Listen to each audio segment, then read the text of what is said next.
السلام السلام السلام یا نبی۔ السلام علیکم ورحمۃ اللہ وبرکاتہ۔ نحمدہ ونصلی ونسلم علی رسولہ الکریم، اما بعد فاعوذ باللہ من الشیطان الرجیم، بسم اللہ الرحمن الرحیم۔ فاذکرونی اذکرکم، صدق اللہ مولانا العظیم وبلغنا رسولہ النبی الامین المکین الکریم، ونحن علی ذلک لمن الشاہدین والشاکرین والمطمئنین والحمد للہ رب العالمین۔ آئیے نہایت ہی ادب اور احترام کے ساتھ ساری کائنات کے رہبر عقیدت میرے اور آپ کے پیارے آقا جناب احمد مجتبیٰ حضرت محمد مصطفیٰ صلی اللہ تعالی علیہ وسلم کی بارگاہ گوہر ناز میں اپنی غلامی کا ثبوت پیش کرتے ہوئے بآواز بلند ہدیہ درود پاک پیش کیجیے۔ پڑھیے اللہم صلی علی سیدنا و مولانا محمد وعلی آل سیدنا مولانا محمد بارک وسلم، صلاۃ و سلام علیک یا رسول اللہ صلی اللہ تعالی علیہ وسلم۔ اللہ رب العزت کا نہایت ہی فضل و کرم اور اس کا احسان عظیم ہے کہ رب کریم نے مجھے اور آپ کو اپنے پیارے محبوب دانہ غیوب صلی اللہ تعالیٰ علیہ وسلم کے پیارے بیٹے حضرت غوث اعظم رضی اللہ تعالیٰ عنہ کا ذکر کرنے کی غرض سے ہمیں یہاں پر جمع فرمایا۔ اللہ رب العزت ہمیں ہمیشہ ہمیشہ اپنے محبوب بندوں کا ذکر کرنے کی توفیق عطا فرمائے اور ان کی تعلیمات کو اپنا کر ان کے نقش قدم پر ہمیں چلنے کی توفیق عطا فرمائے۔ اللہ رب العزت نے کلام مجید میں ارشاد فرمایا، فاذکرونی اذکرکم، تم میرا ذکر کرو میں تمہارا ذکر کروں گا۔ اعلیٰ حضرت فرماتے ہیں تم میرا ذکر کرو میں تمہارا چرچا کروں گا، یعنی یہ کہ بندہ اگر رب کا ذکر کرتا ہے تو پھر رہتے رہتے اللہ رب العزت اس کے ذکر کو اس طریقے سے بڑھا دیتا ہے کہ بندہ تو ایک دن فنا ہو جاتا ہے لیکن ہمیشہ ہمیشہ کے لیے اس کا ذکر باقی رہ جاتا ہے۔ جیسا کہ بزرگان دین فرماتے ہیں اگر آپ اللہ کے دین کی خدمت کرو گے اللہ آپ کو مخدوم بنا دے گا، اور واقعی میں آپ دنیا میں دیکھیے کئی مخدوم ہمیں پائے جاتے ہیں کہ جن کو انتقال کیے ہوئے بھی زمانہ گزر چکا ہے لیکن آج بھی لوگ انہیں مخدوم پاک کہتے ہیں، آج بھی لوگ انہیں مخدوم جہان یا جہاں گشت کہتے ہیں۔ کیوں؟ کیونکہ وہ آئے تو مختصر سی زندگی کو لے کر، لیکن مختصر سی زندگی کے اندر انہوں نے اللہ کے دین کی اور اللہ کی اس طریقے سے خدمت کی کہ پھر اللہ نے انہیں مخدوم بنا دیا۔ آج وہ اپنی قبر میں آرام کر رہے ہیں لیکن اللہ نے انہیں ایسا مخدوم بنایا ہوا ہے اور اس طریقے سے ان کے ذکر کو باقی کر دیا ہے ہمیشہ کے لیے کہ وہ تو آرام سے سوئے ہوئے ہیں لیکن اللہ نے ان کی زندگی اور ان کے ذکر کو تا ابد ایک زندگی عطا فرمائی ہے۔ تو یہ ذکر کا مطلب ہوتا ہے اس آیت مبارکہ کا کہ جو اللہ کا ذکر کرتا ہے تو اللہ رب العزت اس کے ذکر کو دوام بخش دیتا ہے، یعنی پھر بندہ تو سو جاتا ہے، ایک وقت آتا ہے کہ وہ انتقال کر جاتا ہے لیکن اس کا چرچا اور اس کا ذکر یہ ہمیشہ ہمیشہ کے لیے باقی رہ جاتا ہے۔ جیسا کہ اللہ رب العزت خود آقا رحمت صلی اللہ تعالیٰ علیہ وسلم نے اللہ کی اس بات کو خود ہی بیان فرمایا ہے جسے حدیث قدسی بھی کہا جاتا ہے۔ حضرت ابو ہریرہ رضی اللہ تعالی عنہ سے روایت ہے، فرماتے ہیں انا عند ظن عبدی بی وانا معہ، کہا کہ میں بندے کے خیال کے مطابق ہوتا ہوں، یعنی بندہ جیسا میرے بارے میں گمان کرتا ہے میں اس کے لیے ویسا ہی ہوتا ہوں۔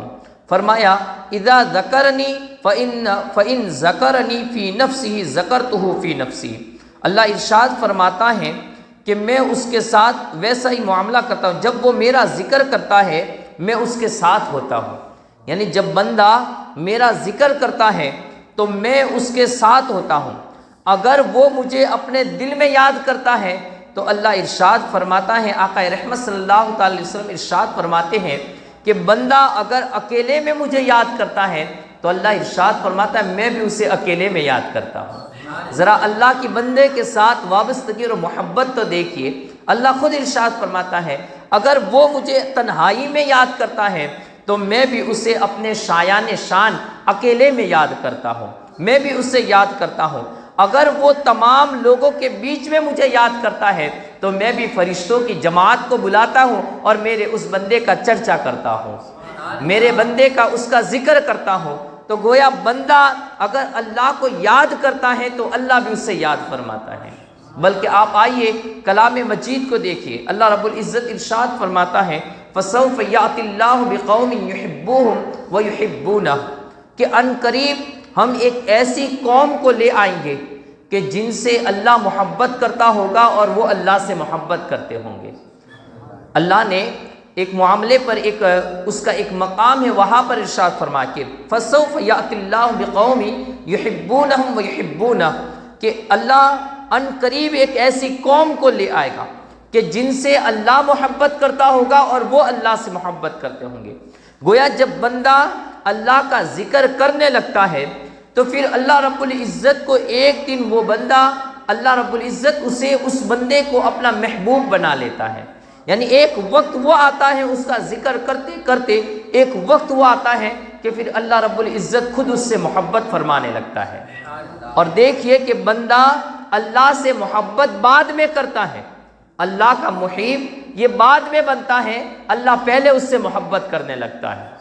کیونکہ یہاں پر آیت مبارکہ کی جو ترتیب ہے کہ یحبونہم ویحبونہ، اللہ ان سے محبت کرتا ہے اور وہ اللہ سے محبت کرتے ہیں۔ اللہ نے اپنی محبت کا تذکرہ یہ پہلے بیان کیا کہ میں اپنے بندے سے پہلے محبت کرتا ہوں، اور حدیث مبارکہ میں آقا رحمت صلی اللہ تعالی علیہ وسلم نے اس کی ایک پوری تفصیل کو بھی بیان فرمایا۔ یہ بھی روایت حضرت ابو ہریرہ رضی اللہ تعالی عنہ سے ہے، فرماتے ہیں اذا احب اللہ العبد نادى جبریل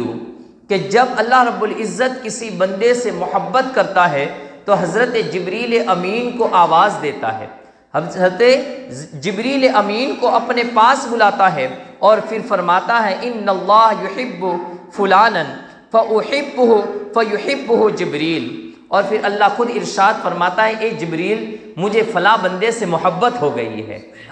یہ دیکھیے جو اللہ والے ہیں، یہ وہ جو اللہ کے محبوب بن گئے ہیں تو وہ کس طریقے سے بنے ہیں اور محبوبیت کے مقام پر کس طریقے سے فائز ہو چکے ہیں کہ جو صدیوں پہلے آئے، 800 سال 900 سال پہلے آئے، لیکن آج تک ان کا نام اور ان کا ذکر ایسے تر و تازہ ہے جیسے کوئی بندہ کل گیا ہو، کوئی یہاں پر آ کر ہمارے درمیان تبلیغ کر کے اللہ کے دین کو پہنچا کر، اللہ کے دین کو سمجھا کر یہ کل جیسے رخصت ہوا ہو، آج ہم ویسے ان کا ذکر کر رہے ہیں، ایسے ان کی یادیں منا رہے ہیں۔ کیا معاملہ ہے؟ معاملہ یہ ہے کہ اللہ نے ان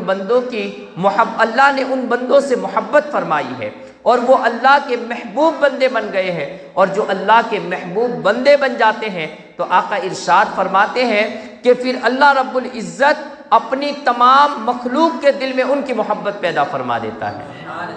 آقا ارشاد فرماتے ہیں کہ اللہ جبریل امین کو اپنے پاس بلاتا ہے اور پھر کہتا ہے اے جبریل مجھے فلاں بندے سے محبت ہو چکی ہے، مجھے حضرت صدیق اکبر سے محبت ہو چکی ہے، حضرت عمر عثمان اور علی سے محبت ہو چکی ہے، مجھے حضور غوث اعظم سے محبت ہو چکی ہے۔ حضرت غوث اعظم حضرت خواجہ غریب نواز جس بندے سے اللہ کو محبت ہوتی ہے، اللہ اس بندے کا نام لے کر ارشاد فرماتا ہے اے جبریل مجھے فلاں سے محبت ہو چکی ہے۔ تو پھر حضرت جبریل عرض کرتے ہیں مولا میرے لیے کیا حکم ہے اور مجھے کیا آرڈر دے رہا ہے؟ اللہ ارشاد فرماتا ہے کہ اے جبریل مجھے اس بندے سے محبت ہوئی ہے، تو بھی اس بندے سے محبت فرما۔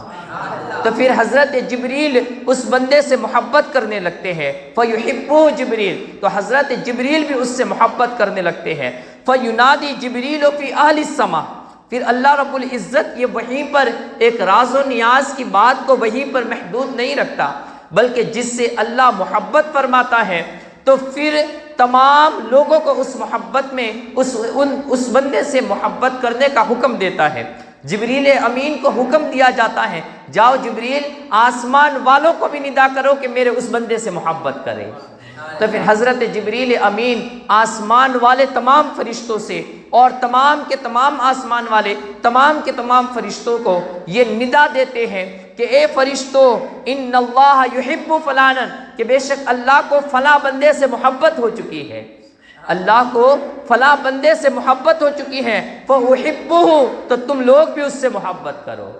تم بھی اس سے محبت کرو۔ تو پھر فرشتے اس بندے سے محبت کرتے ہیں، فَيُحِبُّهُ أَهْلِ السَّمَاء، تو اہل آسمان یہ اس بندے سے محبت کرنے لگتے ہیں۔ ثُمَّ يُعْدَعُ لَهُ الْقُبُولُ فِي الْأَرْضِ، پھر اللہ رب العزت زمین والوں کے دلوں کو اس بندے کی طرف مائل فرما دیتا ہے۔ آج ہم دیکھتے ہیں حضرت خواجہ غریب نواز کے مزار پر یہ اپنے تو اپنے غیر بھی وہاں پر حاضریاں دیتے ہیں، ہر کوئی مذہب کے بغیر کسی تفریق کے وہاں پر جاتا ہے اور اپنی مرادیں پاتا ہے۔ کیا معاملہ ہے، چاہے کسی اور بھی مذہب کا ہو لیکن اللہ کا بندہ تو وہ ہے ہی، وہ اللہ کی مخلوق تو ہے۔ اللہ کی مخلوق جتنی بھی ہوتی ہے، چاہے چرند و پرند ہو، حیوانات ہو، نباتات ہو، جتنی بھی اللہ کی مخلوق ہوتی ہے، اللہ اپنی تمام مخلوق کے دل میں اس بندے کی محبت کو ڈال دیتا ہے جس سے وہ خود محبت فرماتا ہے۔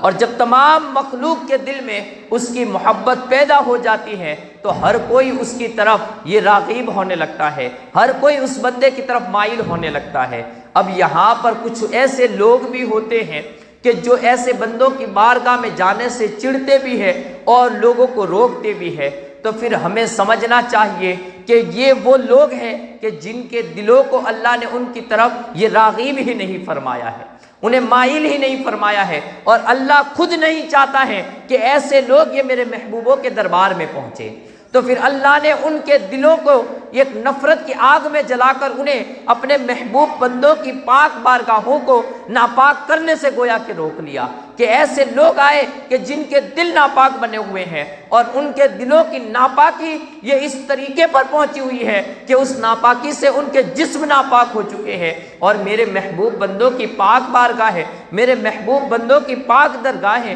یہ وہاں پر وہ اپنے ناپاک قدموں کو رکھے، اللہ رب العزت کو یہ گوارا نہیں ہے۔ تو گویا اللہ رب العزت جس بندے سے محبت فرماتا ہے تو اس بندے کی محبت کو اپنی مخلوق اپنے محبوب بندوں کے دلوں میں ڈال دیتا ہے، اور ہوتا یہ ہے کہ پھر تمام لوگ اللہ کے اس محبوب بندے کی طرف مائل ہوتے ہیں۔ تو آج ہم کسی اللہ والے سے محبت کرتے ہیں تو یہ اپنا کوئی اختیار نہ سمجھے، بلکہ اللہ نے ہمارے دلوں کے اندر ان بندوں کی محبت کو پیدا فرمایا ہے، اللہ نے ہمارے دلوں کے اندر اس محبوب بندے کی محبت کو ڈال دیا ہے کہ آج ہم ان کے نام لیوا بن چکے ہیں، اور رب کی بارگاہ میں ہمیشہ اس سعادت کو طلب کرتے رہے کہ اللہ اپنے محبوب بندوں کے نام لیوا بنا دے، اپنے محبوب بندوں کا ذکر کرنے کی ہمیشہ ہمیں توفیق عطا فرمائے۔ تو یہ اللہ کے محبوب بندے ہوتے ہیں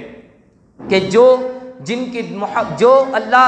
جن سے اللہ رب العزت خود محبت فرماتا ہے، وہ اللہ کے محبوب پہلے بنتے ہیں، پھر ایسی ایک حالت آتی ہے کہ اللہ رب العزت پوری اپنی مخلوق کو ان کی طرف مائل فرما دیتا ہے۔ اب یہ جو بندے ہوتے ہیں، کل ہم نے سماعت کیا تھا کہ یہ جو اللہ والے ہوتے ہیں، اللہ کے محبوبین ہوتے ہیں، تو ان کی ضرورت بندوں کو دنیا میں بھی ہوتی ہے اور آخرت میں بھی ہوتی ہے۔ آج آئیے اسی کے متعلق ایک دو حدیث مبارکہ کو بھی ہم سماعت کرتے ہوئے چلیں۔ نبی پاک صلی اللہ تعالیٰ علیہ وسلم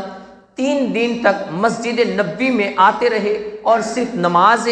فرض ادا فرماتے اور صحابہ کرام کو پڑھاتے اور فوراً پھر اپنے حجرے میں داخل ہو جاتے۔ 3 دن ہو گئے، نبی رحمت صلی اللہ تعالیٰ علیہ وسلم نے صحابہ سے کوئی گفتگو نہ فرمائی، کوئی محفل منعقد نہ ہوئی اور کوئی درس اور واعظ و نصاحی نہ ہوئے۔ تو تیسرے دن صحابہ کرام نے نبی رحمت صلی اللہ تعالیٰ علیہ وسلم کو روکا اور کہا کہ حضور 3 دن ہو چکے ہیں، آپ کی آواز مبارک کو سننے کے لیے ہمارے کان ترس چکے ہیں۔ یا رسول اللہ صلی اللہ تعالیٰ علیہ وسلم، آپ کے دیدار جو ہمیں پہلے نصیب ہوتا تھا وہ ہمیں نصیب نہیں ہو رہا ہے۔ یا رسول اللہ صلی اللہ تعالیٰ علیہ وسلم کیا معاملہ ہے؟ آقا رحمت صلی اللہ تعالیٰ علیہ وسلم نے ارشاد فرمایا، کہا 3 دن سے میں اپنے رب کے ساتھ راز و نیاز کی باتیں کر رہا ہوں، میری اور میرے رب کے درمیان ایک بات چیت چل رہی ہے۔ کہا کہ کیا معاملہ ہے؟ کہا میرا رب مجھ سے ارشاد فرما رہا ہے کہ اے میرے محبوب، تم چاہو تو میں تمہاری آدھی امت کو جنت عطا فرما دوں بغیر حساب و کتاب کے، اور اگر تم چاہو تو میں تمہیں شفاعت کا اختیار عطا فرماؤں۔ اور اسی طریقے سے یہاں پر جو ایک اور حدیث مبارکہ بخاری شریف سے ہے کہ اللہ نے مجھ سے ارشاد فرمایا، کہا کہ اے میرے محبوب، میں نے یہ طے کیا ہے کہ میں تیری امت کے 70,000 افراد کو بغیر حساب و کتاب کے جنت عطا فرما دوں۔ تو میں نے اپنے رب کی بارگاہ میں عرض کی، وہاں پر حضرت سیدنا ابو بکر صدیق اور حضرت سیدنا عمر ابن خطاب رضی اللہ تعالی عنہ بھی بیٹھے ہوئے تھے۔ حضرت عمر رضی اللہ تعالی عنہ نے جیسی آقا رحمت صلی اللہ تعالی وسلم کی زبان اقدس سے یہ الفاظ سنے کہ اللہ نے مجھ سے یہ ارشاد فرمایا کہ میں آپ کی امت کے 70,000 افراد کو یہ بغیر حساب و کتاب کے جنت عطا فرما دو، تو حضرت عمر کہتے ہیں کہ فوراً حضرت عمر بول اٹھے، کہا یا رسول اللہ صلی اللہ تعالی علیہ وسلم آپ نے کیا کیا؟ یعنی بس 70,000 کو قبول کر لیا اور بس ہو گئے کہ 70,000 تو بہت کم ایک عدد ہے۔ تو حضرت ابو بکر صدیق رضی اللہ تعالیٰ عنہ یہ پاس میں بیٹھے ہوئے تھے، حضرت عمر کی ران پر آپ نے ہاتھ مارا، کہا کہ عمر صبر تو کرو، آقا آگے کیا ارشاد فرما رہے ہیں اسے تو سنو۔ تو حضرت عمر پھر بیٹھ گئے، تو حضرت نبی رحمت صلی اللہ تعالی علیہ وسلم نے ارشاد فرمایا، کہا کہ میں نے رب کی بارگاہ میں عرض کی مولا یہ تو بہت تھوڑے ہیں اور اس سے تو کیا ہو سکتا ہے؟ کہا کہ پھر میرے رب نے مجھے اور وسعت عطا فرمائی،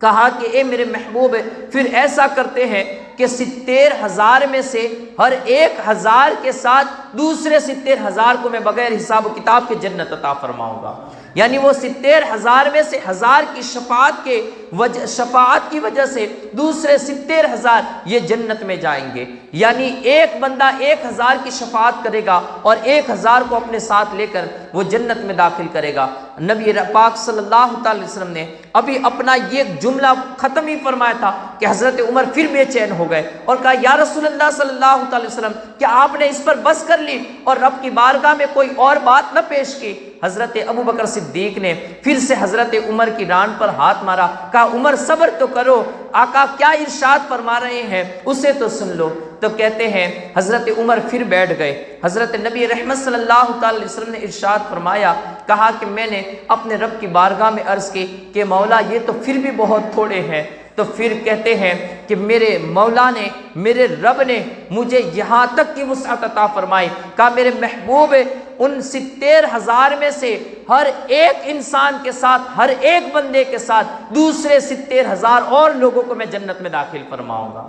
تو کہا کہ پھر ہر 70,000 میں سے ہر ایک فرد کے ساتھ دوسرے 70,000 کو اللہ ان کی شفاعت سے یہ جنت عطا فرمائے گا۔ تو وہاں پر نبی پاک صلی اللہ تعالی وسلم نے جو یہ حدیث مبارکہ اپنے صحابہ میں بیان فرمائی کہ 70,000 وہ افراد ہوں گے جو اپنے ساتھ ہر ایک بندہ 70,000 دوسرے لوگوں کو یہ جنت میں لے کر جائے گا۔ تو کسی نے عرض کیا، کہا کہ وہ کون لوگ ہوں گے کہ جو اپنے ساتھ دوسرے 70,000 کو لے کر جائیں گے؟ تو وہاں پر روایتوں میں یہ الفاظ موجود ہیں کہ جو ان کے نام لیوا ہوں گے، جو ان کا ذکر کرنے والے ہوں گے، وہ لوگ ان کو میدان محشر میں پہچانیں گے اور پہچان کر وہ انہیں اپنے ساتھ لے کر چلیں گے۔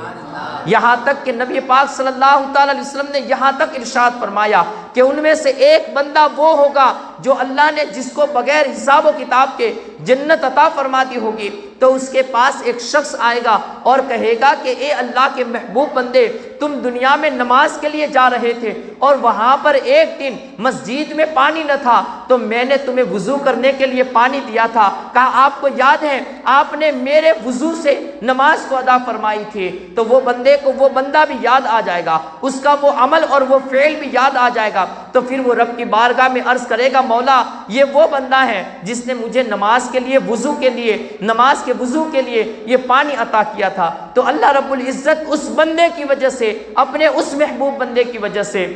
وہ گنہگار جس نے اللہ کے ولی کے ساتھ، اللہ کے اس محبوب بندے کے ساتھ صرف یہ عمل کیا ہوگا، صرف اتنی سی محبت کے ساتھ پیش آیا ہوگا کہ اسے وضو کے لیے پانی دیا ہوگا، تو اللہ رب العزت اسے بھی ان کی شفاعت سے یہ بخش دے گا اور جنت عطا فرما دے گا۔ تو اب ذرا وہ بندہ جو نہ پہچانتا تھا نہ جانتا تھا، بس ایسے ہی ایک نماز پڑھنے کے لیے اس بندے نے وہاں پر پانی پیش کر دیا ہوگا، تو اللہ کے ولی اس کی بھی شفاعت فرمائیں گے، جو ان کو پہچانتے ہوں گے، ان کا ذکر کرتے ہوں گے، ان کے نام پر اپنے مال و دولت کو لٹاتے ہوں گے، نذر و نیاز پیش کرتے ہوں گے، ان کے نام پر اپنے گھر میں چراغاں کرتے ہوں گے، تو پھر وہ اولیاء اللہ، یہ ہم ان بندوں کو، اپنے ان غلاموں کو کس طریقے سے بھولیں گے؟ یقیناً اللہ کے ولی ہمیں میدان محشر میں یاد رکھیں گے اور ہمارے ہاتھ پکڑ پکڑ کر ہمیں جنت میں داخل فرمائیں گے۔ اور جو بھی اللہ کے ولیوں سے محبت کرے گا تو اللہ کے ولی یہ اسے میدان محشر میں رب کائنات کی بارگاہ میں شفاعت اس کے لیے کریں گے اور شفاعت کر کے انہیں جنت میں لے جائیں گے۔ یہیں پر بخاری شریف کی ایک حدیث مبارکہ آخری ایک بات کو سماعت کر لے کہ جس میں اللہ والوں کی ایک شان بھی عیاں ہو جاتی ہے اور ساتھ ہی ساتھ اللہ والے کس طریقے سے اپنے غلاموں کا خیال رکھیں گے اور کس انداز سے انہیں جنت میں لے کر بھی جائیں گے اور کس طریقے سے رب کی بارگاہ میں انہیں مقام بھی دلائیں گے، یہ بھی ایک واضح طور پر ظاہر ہو جائے گی۔ نبی پاک صلی اللہ تعالیٰ علیہ وسلم نے ارشاد فرمایا کہ وہاں پر اللہ رب العزت کچھ لوگوں کو بغیر حساب و کتاب کے یہ جنت کا حکم سنا دے گا، تو وہ لوگ جب پل صراط سے گزرتے ہوئے یہ جنت میں داخل ہو رہے ہوں گے تو اس وقت جہنم کے اندر، چونکہ پل صراط جو بنی ہوئی ہے وہ جہنم کے اوپر پل صراط ہے، راستہ جنت میں جانے کا یہ جہنم کے اوپر سے ہے، اور یہی وجہ ہے کہ جس نے دنیا میں جتنے نیک اعمال کیے ہوں گے وہ اتنی رفتار کے ساتھ پل صراط کو پار کر لے گا اور اسے جہنم کی آگ یہ ذرہ برابر بھی آنچ نہ پہنچا پائے گی۔ تو جو اللہ کے محبوب بندے ہوں گے وہ پل صراط سے پار گزر جائیں گے، لیکن جو گنہگار ہوں گے وہ پل صراط پر سے گزرتے ہوئے وہ جہنم میں گر پڑیں گے۔ تو جب وہ اللہ کے محبوب بندے پل صراط سے گزر رہے ہوں گے تو وہاں پر پل صراط میں کچھ ایسے لوگوں پر ان کی نظر پڑے گی کہ جو لوگ دنیا میں ان کے ساتھ رہتے تھے، دنیا کے اندر ان کے ساتھ ان کی محفلوں میں رہتے تھے اور دنیا میں ان لوگوں کی ایک دوسرے کے ساتھ پہچان ہوگی۔ اب یہ تو وہ تھے کہ جن کے نیکیوں کی وجہ سے جو اللہ کے محبوب بندے تھے تو اللہ نے اپنے فضل سے انہیں تو جنت عطا فرما دی، لیکن ان کے ساتھ رہنے والے، ان کے غلام، ان کے نام لینے والے یہ جہنم میں پڑے ہوئے ہوں گے۔ تو اب وہ لوگ پل صراط سے ہی واپس آ جائیں گے، وہاں سے پل صراط سے گزر کر جنت میں نہیں چلے جائیں گے بلکہ وہاں سے واپس آئیں گے اور رب کی بارگاہ میں عرض کریں گے کہ مولا تو نے تو ہمیں جنت عطا فرما دی ہے، لیکن کچھ ہمارے ایسے ساتھی ہیں کہ جو ابھی ہمارے ساتھ نہیں ہیں، دنیا میں تو وہ ہمارے ساتھ رہتے تھے۔ تو وہاں پر آقا رحمت صلی اللہ علیہ وسلم ارشاد فرماتے ہیں کہ پھر وہ رب کی بارگاہ میں کہیں گے یقولون ربنا اخواننا کانوا یصلون معنا ویصومون معنا ویعملون معنا، تو وہ لوگ کہیں گے کہ اے ہمارے رب، ہمارے کچھ بھائی ہیں جو جہنم میں گرے ہوئے ہیں، تو پھر ان کی پہچان بتائیں گے۔ اب یہ جو پہچان کے الفاظ ہیں اس سے تو ایک جو تمام جھگڑے ہیں وہ جھگڑے بھی ختم ہو جائیں گے۔ بخاری شریف کی یہ روایت ہے، وہ لوگ وہاں پر کہیں گے کانوا یصلون معنا، اے اللہ وہ ہمارے وہ بھائی ہیں جو ہمارے ساتھ نمازیں پڑھتے تھے، ہمارے ساتھ۔ الفاظ پر غور کیجئے گا، یہ پیارے آقا رحمت صلی اللہ تعالی وسلم کے پیارے الفاظ ہیں۔ فرماتے کانوا یصلون معنا، وہ لوگ ہمارے ساتھ نمازیں پڑھتے تھے۔ اب کانوا فعل ماضی استمراری کا صیغہ ہے کہ گویا کہ یوں فرمایا کہ وہ ہمیشہ ہمارے ساتھ نمازیں پڑھتے تھے، یعنی جتنی ہم نے نمازیں پڑھی ہے اتنی انہوں نے بھی پڑھی ہے، ہمیشہ ہمارے ساتھ جماعت کے ساتھ وہ لوگ نماز پڑھنے والے تھے۔ وَيَصُومُونَ مَعَنَا، اور ہمارے ساتھ یہ لوگ روزے بھی رکھتے تھے، یعنی عبادتیں ہمارے ساتھ کرتے تھے۔ وَيَعْمَلُونَ مَعَنَا، اور دوسرے بھی جو نیک اعمال تھے یہ لوگ ہمارے ساتھ کرتے تھے۔ لیکن اب یہاں سے ایک بات اور پتہ چلی کہ نمازیں تو سب ساتھ میں پڑھتے ہیں، اللہ کے ولی بھی ساتھ میں پڑھتے ہو اور دوسرے عام لوگ بھی ساتھ میں پڑھتے ہو، لیکن اللہ کے ولیوں کی نماز کے مقام اور ہیں اور عام بندوں کی نماز کے مقام اور ہے، کیونکہ وہ اللہ کے محبوب ہوتے ہیں کہ اللہ ان سے محبت فرماتا ہے۔ تو ہر کوئی نماز پڑھنے والا یہ بخشا جائے یہ ضروری نہیں ہے، لیکن جو اللہ کے محبوب بندے ہوتے ہیں وہ بخشے ضرور جاتے ہیں۔ جن پر اللہ کا فضل ہوتا ہے، تو فرمایا کہ وہ لوگ ہمارے ساتھ نمازیں پڑھتے تھے، ہمارے ساتھ روزے رکھتے تھے، ہمارے ساتھ نیک اعمال کرتے تھے۔ تو اب یہاں پر جو ارشاد فرما رہے ہیں وہ یہ کہہ رہے ہیں کہ یصلون معنا، جو عمل کرتے تھے وہ ہمارے ساتھ کرتے تھے، نمازیں پڑھتے تھے ہمارے ساتھ پڑھتے تھے، روزے رکھتے تھے ہمارے ساتھ رکھتے تھے، وہ نیک اعمال کرتے تھے ہمارے ساتھ کرتے تھے۔ اب یہاں پر دو چیزیں ہیں کہ ایک تو وہ عبادت خداوندی کرتے تھے، اللہ کی عبادت تو وہ کرتے تھے، لیکن اللہ کی عبادت کرنے کے باوجود وہ جہنم میں پڑے ہوئے تھے، وہ جہنم میں پڑے ہوئے تھے، اللہ والوں کے ساتھ کرتے تھے۔ لیکن آگے اللہ والوں کا جو مقام ہے وہ انہی الفاظوں سے سمجھ میں آئے گا کہ نمازیں تو انہوں نے پڑھی تھی، روزے تو انہوں نے رکھے تھے، نیک اعمال بھی کیے ہوئے تھے، لیکن اس کے باوجود بھی کچھ گناہ ان تمام نیک اعمال پر سبقت کر گئے اور وہ لوگ جہنم کے اندر پڑ گئے۔ فیقول اللہ تعالی، تو اللہ رب العزت ان سے ارشاد فرمائے گا، اذهبوا فمن وجدتم فی قلبہ مثقال دینار من ایمان فاخرجوہ، کہ جاؤ اور جن کے دلوں کے اندر ایک دینار کے برابر بھی ایمان ہو ان کو نکالو اور ان کو نکال کر جنت کے اندر داخل کر دو۔ تو وہ لوگ جائیں گے اور جا کر جن کے دلوں کے اندر ایک دینار کے برابر بھی ایمان ہوگا تو ان کو نکالیں گے اور پھر ان کو لے جا کر یہ جنت میں داخل فرما لیں گے۔ تو اب یہاں پر دیکھیے اسی حدیث مبارک، ایسے حدیث مبارکہ بڑی لمبی ہے لیکن ہم اسی جملے کو سمجھتے ہوئے چلیں کہ وہاں پر وہ لوگوں نے نمازیں بھی پڑھی ہوئی تھی، روزے بھی رکھے ہوئے تھے، اعمال بھی نیک کیے ہوئے تھے، لیکن اتنی عبادتیں کرنے کے بعد وہ جہنم میں تھے۔ لیکن یہاں پر اب جب اللہ والوں نے انہیں دیکھا، اللہ کے ولیوں نے انہیں دیکھا، تو پھر رب کی بارگاہ میں عرض کیا، مولا وہ نمازیں ہمارے ساتھ پڑھتے تھے، یعنی ہم انہیں پہچانتے تھے، انہوں نے جو اعمال کیے تھے وہ ہمارے ساتھ کیے تھے۔ اب یہاں پر ان گنہگار بندوں کو جو جہنم میں پڑے ہوئے تھے ان کو جو کام آ گئی وہ اللہ والوں کی صحبت کام آ گئی، اللہ والوں کی صحبت کام آ گئی۔ نمازیں تو انہوں نے بے شمار پڑھی تھی، روزے تو بے شمار رکھے تھے، نیک اعمال تو بے شمار کیے تھے، لیکن نیک اعمال یہ انہیں جنت میں نہ پہنچا سکے۔ جو انہیں جنت میں لے گئی وہ اللہ والوں کی معیت تھی، وہ اللہ والوں کی صحبت تھی اور وہ اللہ والوں کی سنگت تھی جو انہیں جنت میں لے گئی۔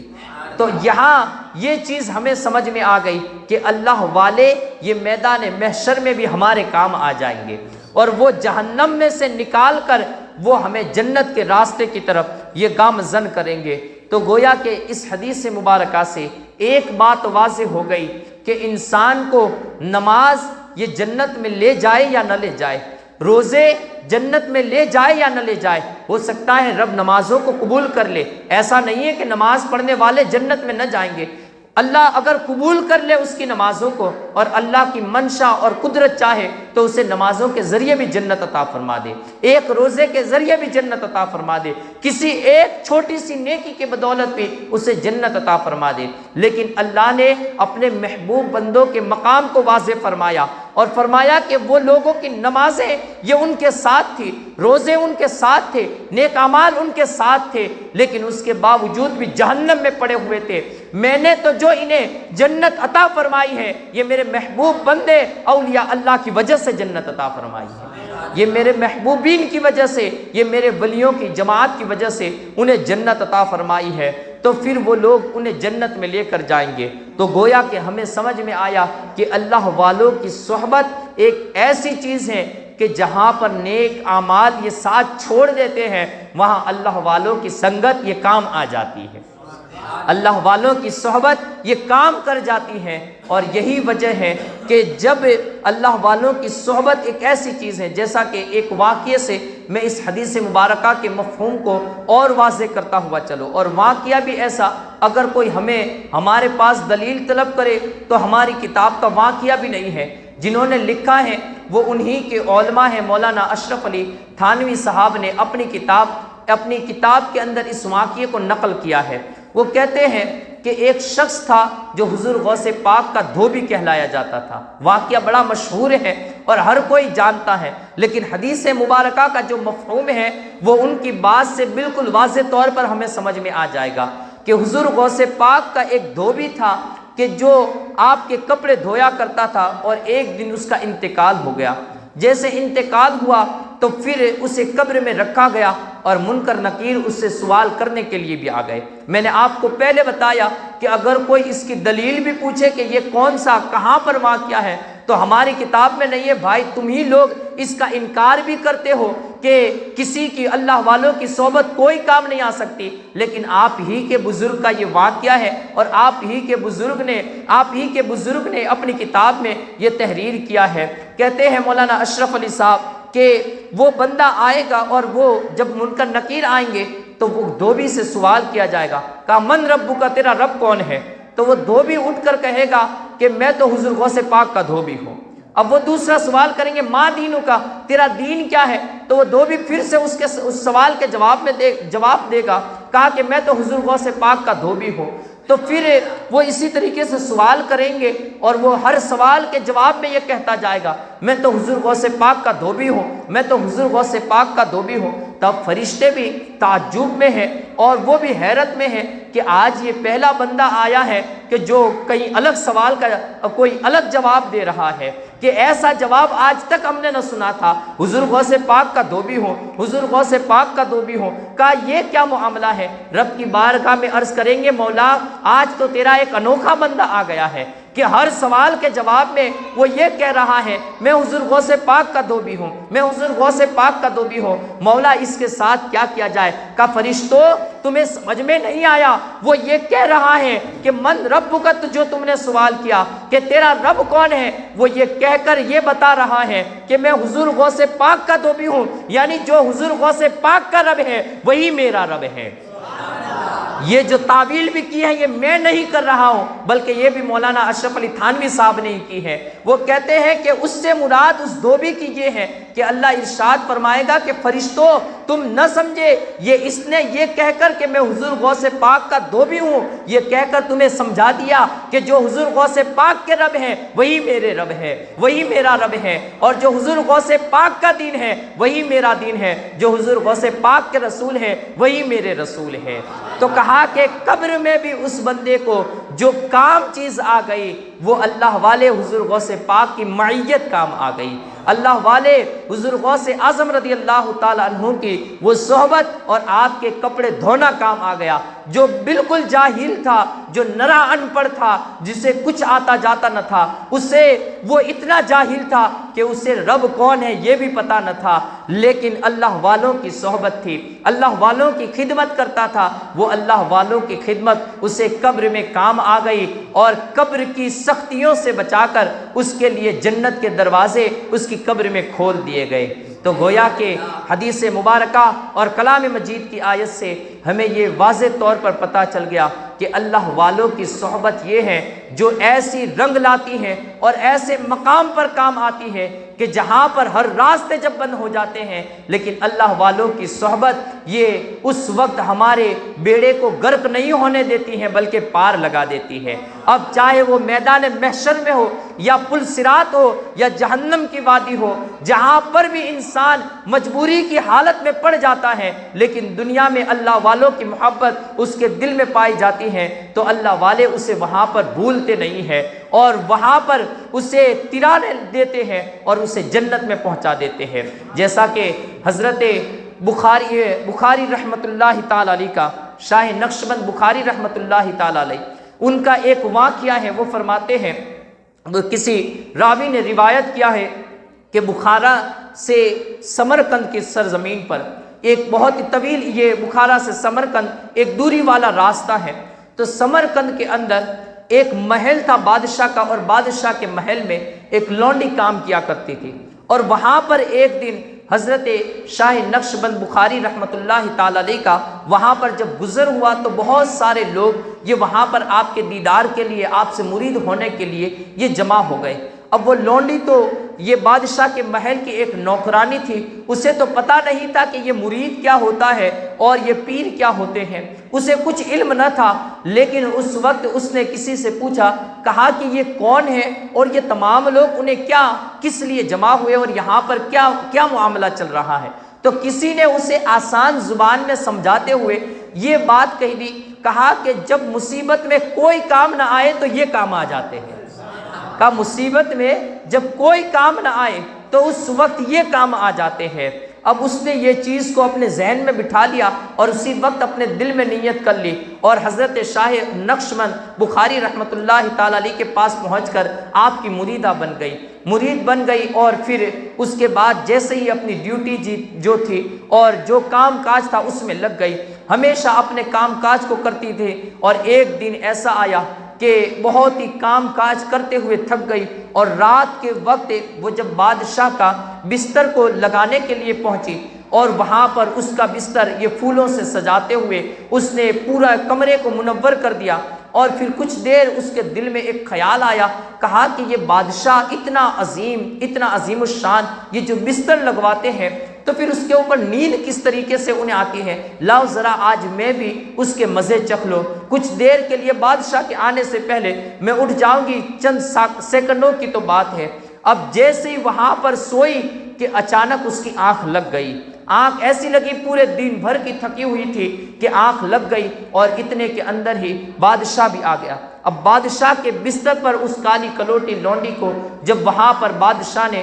سوتے ہوئے دیکھا تو غیظ و غضب کے عالم میں آ گیا، اور کہا کہ یہ لونڈی جس کی کوئی حیثیت نہیں اور وہ میرے بستر پر سو رہی ہے، تو اس نے فوراً جلاد کو حکم دیا، کہا کہ اس کو اتنے کوڑے لگائے جائے کہ اس کی چیخیں پورے محل میں سنائی دے اور لوگوں کو واضح ہو جائے، لوگوں کو پتہ چل جائے کہ بادشاہ کے بستر کی بے حرمتی کرنے سے کس طریقے کی سزا ملتی ہے۔ کہا کہ اسے اتنے کوڑے لگائے جائے، اور کوڑے لگا کر پھر اسے وہاں اوپر سے نیچے کی طرف پھینک دیا جائے۔ کہا اسے پھر اس لونڈی کو